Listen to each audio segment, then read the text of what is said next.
देखिए, ये पिछले 4 साल से मैं संघर्ष कर रहा हूँ राजस्थान की विधानसभा में कि राजस्थान के बेरोजगारों के साथ अन्याय हो रहा है। राजस्थान के बेरोजगारों को रोजगार नहीं मिल रहा है। कभी पेपर लीक की घटनाओं से पीड़ित है, कभी कोर्ट में विसंगति के कारण भर्तियाँ फंस जाती हैं। साल, 2 साल, 3 साल, 4 साल, 5 साल उसको पता ही नहीं है कितने साल उसको कोचिंग करनी पड़ेगी। मैंने सरकार से कहा कि हर बार पर्चा लीक होता है, छोटे मोटे किसी को पकड़ के खाना पूर्ति कर रहे हो, तो ये बड़े मगरमच्छ को अंदर डालो सलाखों के पीछे।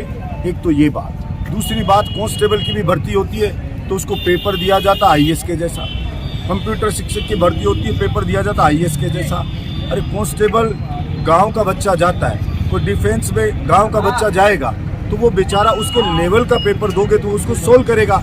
हमें फौज में भर्ती करके तो क्या देखते हैं, उसका स्टेमिना देखना चाहिए, बहादुरी देखनी चाहिए। पुलिस में जाए तो उसकी बहादुरी देखे, बलिष्ठ होना चाहिए, फिजिकल फिटनेस को देखे, उसको ना देख करके और उसको टफ पेपर दिया जाता है जिससे वो सोल्व नहीं कर पाता, और जो पेपर लूट के लाता है वो सोल्व करता है, वो भर्ती हो जाता है। इसलिए हमने कहा कि ये इस तरह से नहीं चलेगा और 5 लाख भर्तियां राजस्थान सरकार निकाले तुरंत, और भर्ती का कैलेंडर जारी करे कि 2 महीने बाद एग्जाम होगी, 4 महीने बाद रिजल्ट देंगे और 6 महीने बाद हम ज्वाइनिंग दे देंगे। लोगों का समर्थन मिल रहा है सर? देखिए, मैं तो मेरे इस चोटन की धरती पे जीवन में पहली बार आज कदम रखा है, लेकिन इतनी संख्या में लोग मिले, आप सब देख रहे हो, और हमारे युवा साथी इतनी दूरी तक साथ दौड़ लगा रहे मेरे।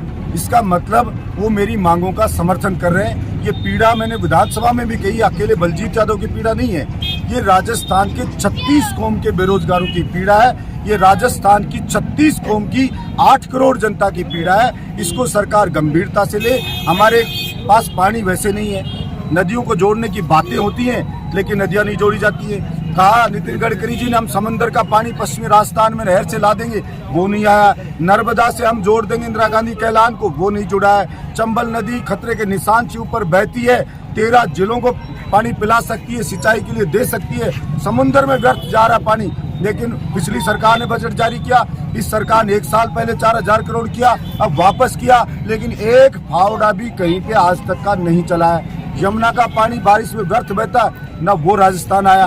तो मेरी मांग है सरकार से कि आप तो एक काम कर दीजिए, राजस्थान के किसान के खेत तक पानी पहुंचा दो, उसको बिजली दे दो।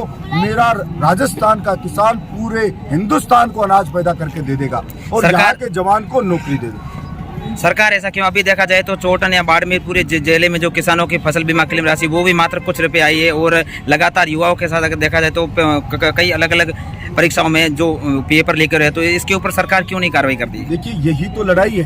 पहले मैं सूर्य उदय से सूर्य अस्त तक दौड़ा 10 महीने पहले। मुख्यमंत्री जी ने वचन दिया था समस्याओं का समाधान करेंगे। अभी मैं फिर दौड़ा, सूर्य उदय से सूर्य अस्त होने तक मैं फिर दौड़ा, लेकिन फिर भी उनका कोई सोल्यूशन नहीं हुआ। तो मजबूर होकर के मुझे 200 विधानसभा में दौड़ लगानी पड़ रही है। बाजरे की फसल 45% अकेला मेरा राजस्थान पैदा करता है, लेकिन एमएसपी पे सरकार नहीं खरीदती।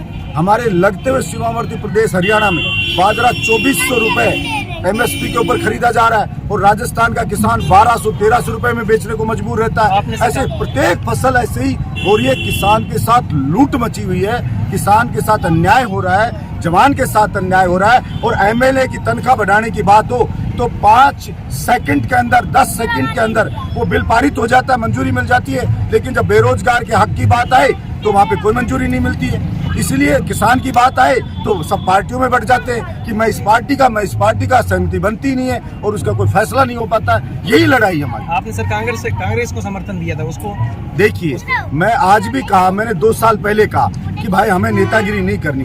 अगर हमारी मांगों को मांग लो हमारी मांगों को। आप कहो तो मैं रिजाइन कर देता हूँ एमएलए शिप से, और आप अपना एमएलए जिता करके लिया ना, हम आपका एमएलए जिता करके भेज देंगे।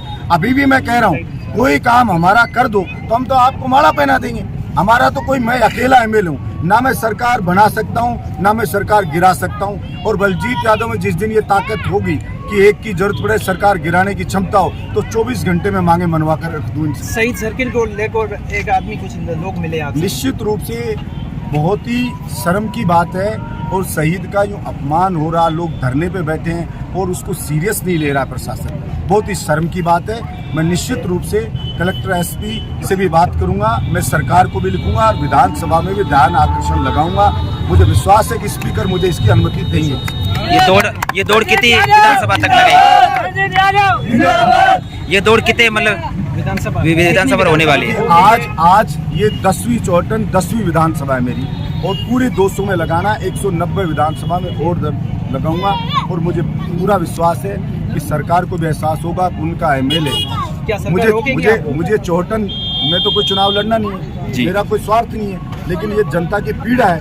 जब वो आपका एमएलए पसीने बहाता हुआ, धूल फाड़ता हुआ सड़कों पे दौड़ रहा है, तो मैं समझता हूँ कभी न कभी तो उनकी आत्मा वो कभी जगेगी, कभी उनको भी एहसास होगा हमारे दर्द का, हमारी मांगों को वो मानेंगे। ऐसा मुझे विश्वास है, और विश्वास पे दुनिया की। Thank you.